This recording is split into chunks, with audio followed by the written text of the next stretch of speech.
Hi, welcome to Integrative Preparedness. I'm Steve Smith. I want to talk about meeting threats. Something happened yesterday with Aiden, my oldest, that is a perfect example or a perfect opportunity to talk about meeting threats. They went down, um, he and Kelly and the two younger ones, they ran past Home Depot. I wasn't there. Ran past Home Depot to get some hinges and things like that. He's redoing his the woodwork in his room and such. So he wanted to get some new hinges for his door.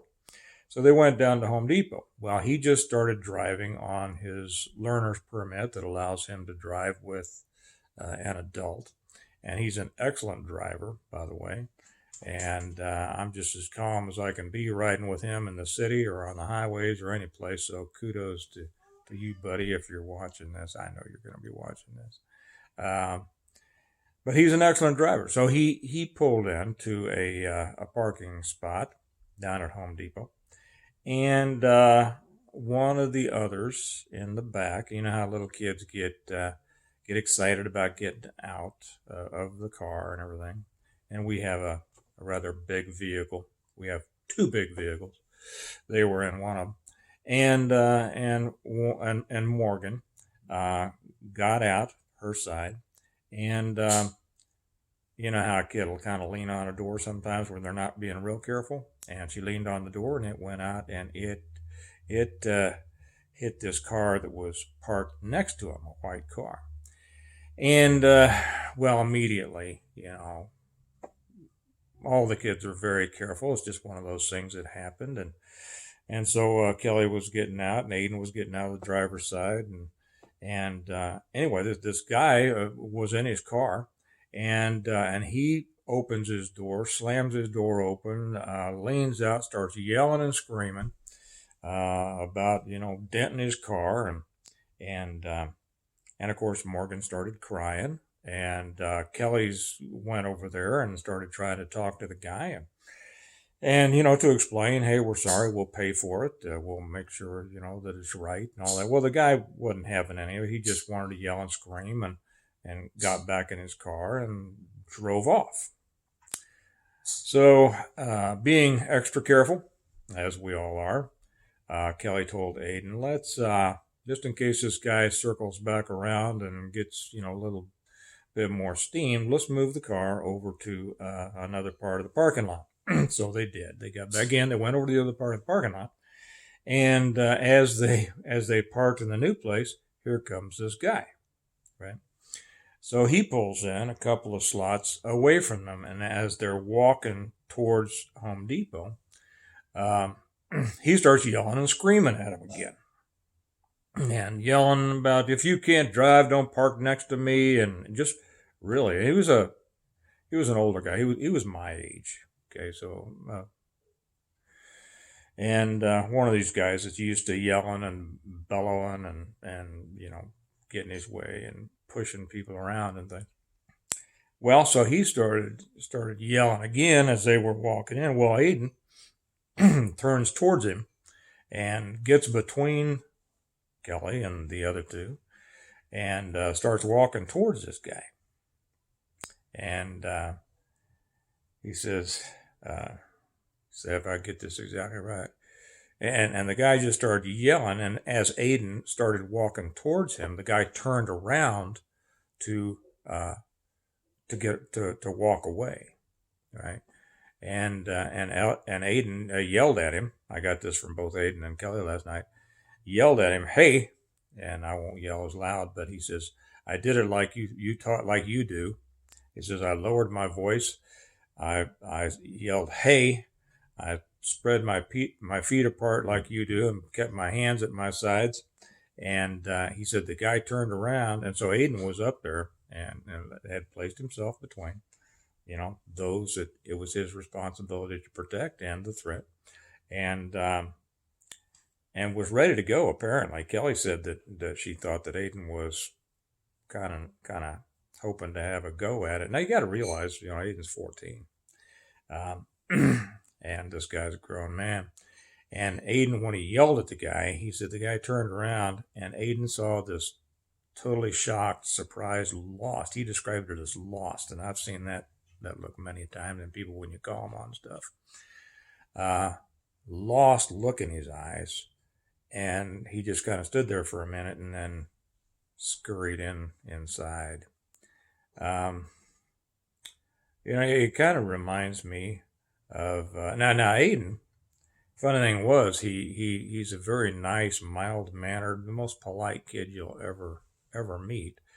But I didn't see this guy, but Aiden kicks like a horse, and he and I have trained on some things, and so I'd probably put my money on him. But anyway, it reminded me of a story where I got one of my first lessons in fighting.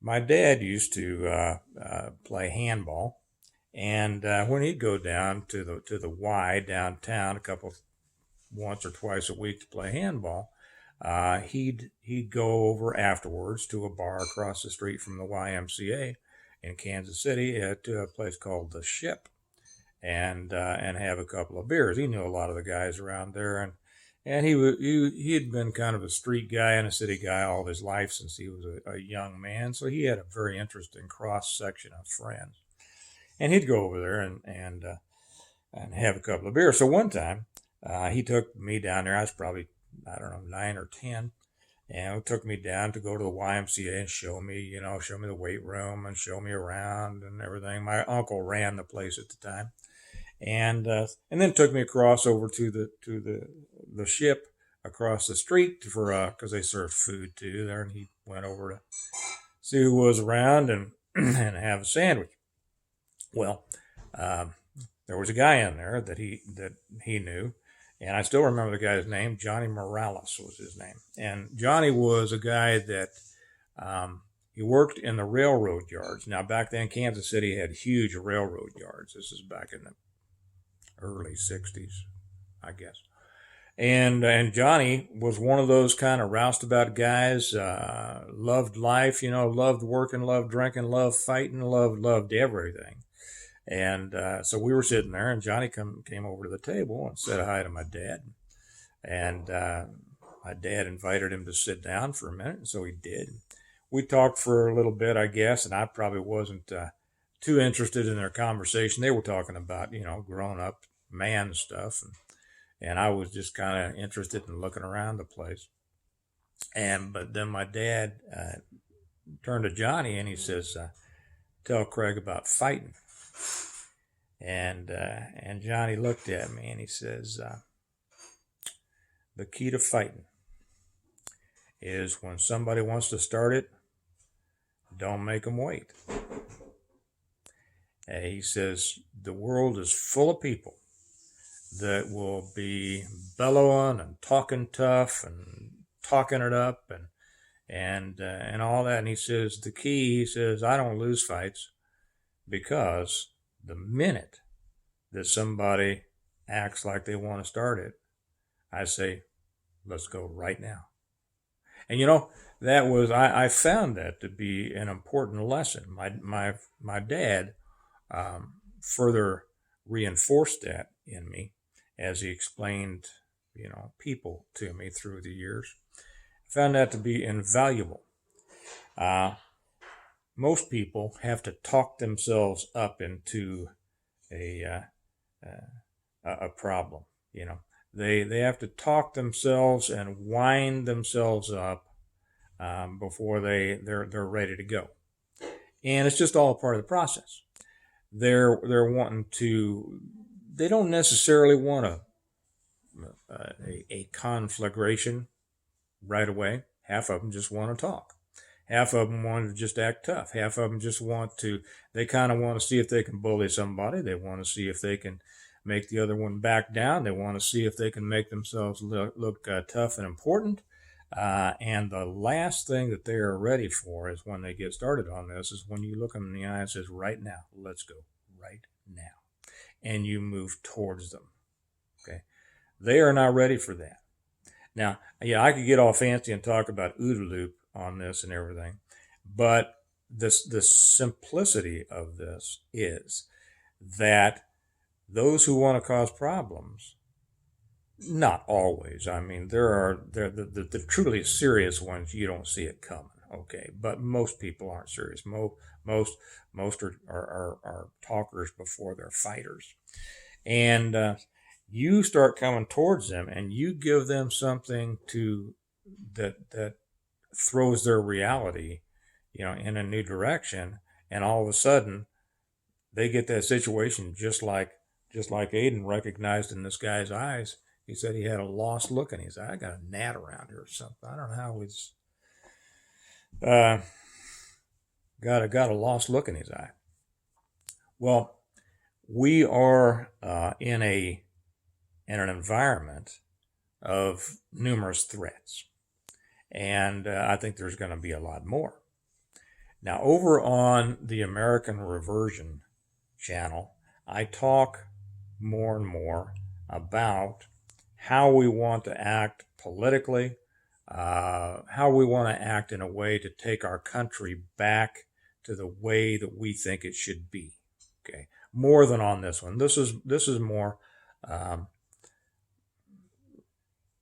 preparedness centered, But we do have to prepare for these, what may, be coming. We have to prepare for the political eventualities that we might find ourselves running up against. And in almost every case, the reason that these forces have been able to strengthen throughout the years is because there has not been the pushback. There has not been the pushback that there should have been from our side. And usually when you push back, these people will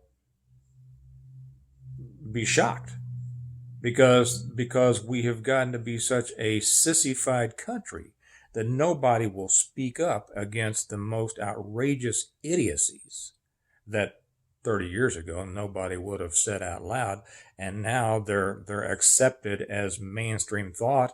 And if you disagree with any of it, you're called all sorts of names and ostracized, and might be in danger of losing your job or your channel or your whatever.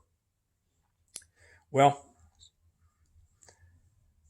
the lesson on this is that whether it's with the political situation that's coming, or whether it's physical threats that may be coming towards us as a result of this, the answer is rarely to try to placate the other side, because they're not there to be placated. They're not there to listen to reason. They are there to push their position, to push their agenda, to push themselves around by pushing you back. And the only thing that's going to work is when you start going at them. You get inside their power curve. I've talked as I teach my students, and I think I mentioned this on a video a long time ago, that in most attacks, there are three enemies. The first is confusion, the second is fear, and the third is the attacker. And if you can overcome those first two, then you only have the attacker to deal with.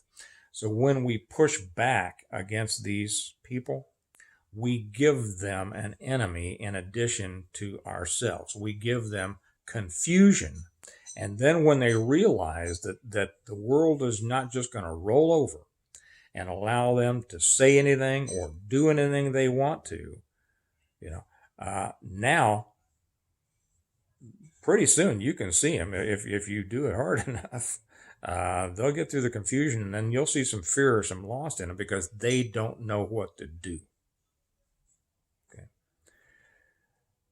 Now, as in everything, there are exceptions to this. So if a big, bad, serious meanie comes up and tries to start something with you, if he's a serious guy,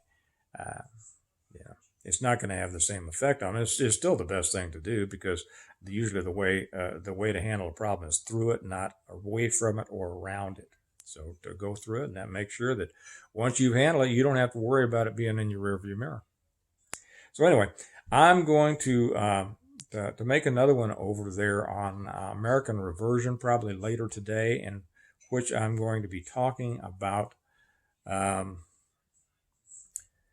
different layers and levels of resistance having to do with what we're coming up against here in the future. No matter which way this election goes, we're gonna have things that we need to resist and fight against. So if you're interested in that stuff, over on American Reversion, I'll put the link down here. That's where you'll find that stuff. But remember with this, that in the face of a threat, your immediate, aggressive, directed response is usually the best way to bring it to a conclusion quickly and in your favor. All right. Remember that we prepare well today, and that's still matter, in order to live well tomorrow. And preparing well means that we are always prepared to meet a threat, to meet it head on in the cases where that's appropriate, which is most. And take care of it. Take care of it and get rid of that thing so it's not hanging around and coming back on us later. So you all have a good day, and I'll talk to you later. Bye-bye.